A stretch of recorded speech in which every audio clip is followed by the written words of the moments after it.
After the Christmas holiday, the talks reconvened in Shepherdstown, West Virginia. Relations between the two Middle Eastern teams were as chilly as the weather.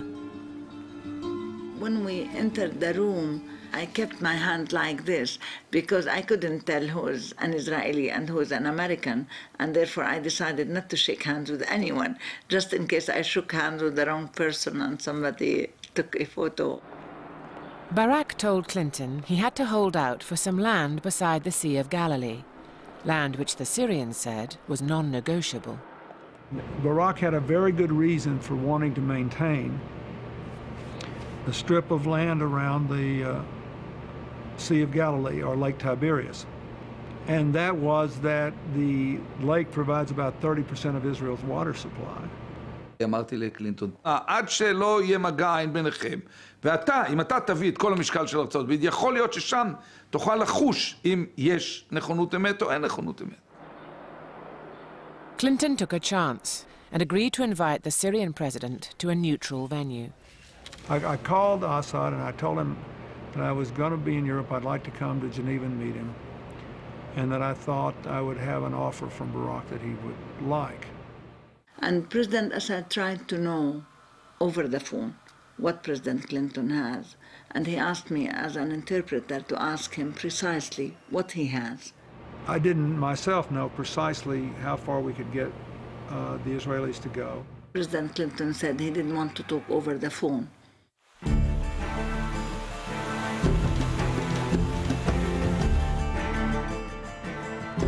President Assad arrived for what was billed as a historic summit.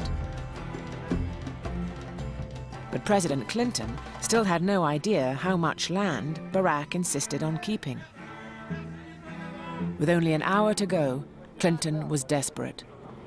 And I called Barak and said, look, I've got to have something specific. If you have decided that you want to make a peace with Syria, which is what you told me, you can't send me out there barehanded.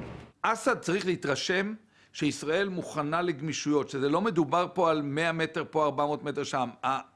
השמיים זה הגבול למה שאפשר לעשות, אם רוצים. So Barak said, try to sell it, and I said, I'll try.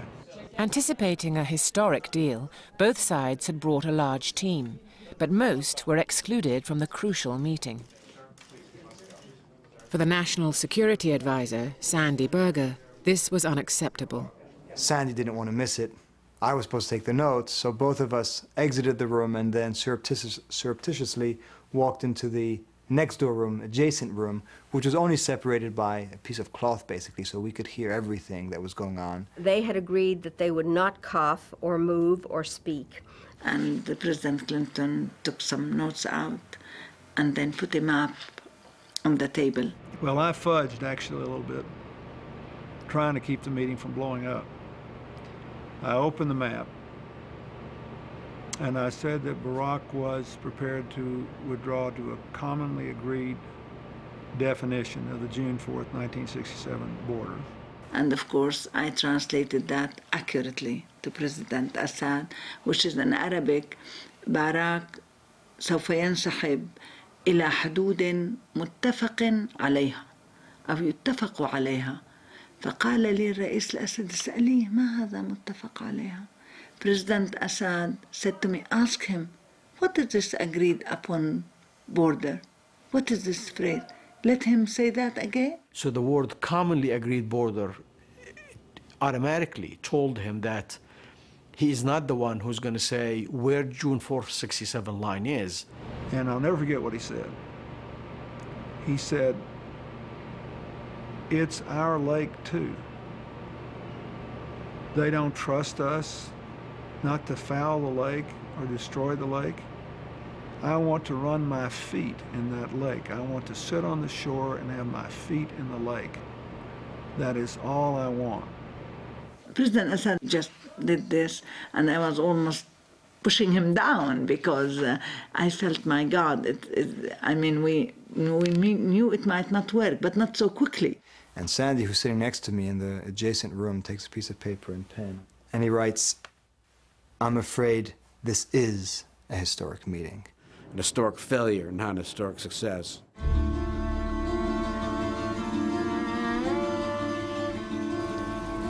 And of course, that was the last time that President Assad saw President Clinton. Less than 3 months later, President Assad died.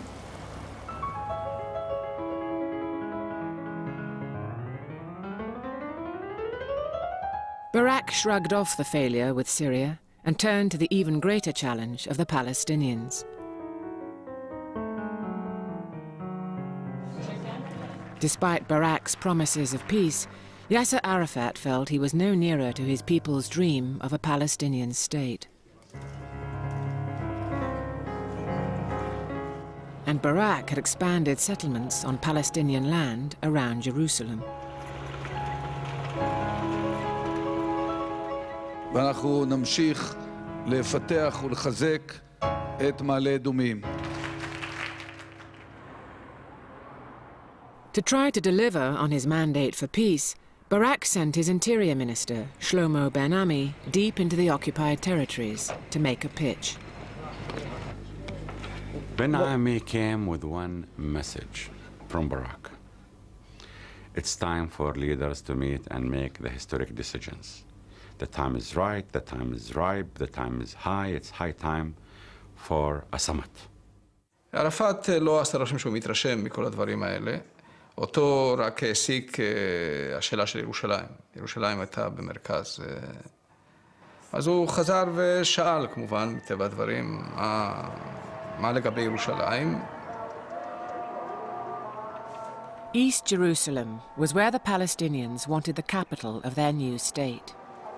It contained the old city with its holy site, sacred to both Muslims and Jews, its Haram al-Sharif, or noble sanctuary, to Muslims, and Temple Mount with its Wailing Wall to Jews. And since the 1967 war, it has all been occupied land, administered by Israel. Arafat now suggested they share. Rome had shown the way. Jerusalem to be the capital of two states, as Rome is the capital of two states, the capital of His Holiness the Pope, and the capital of the Italian government.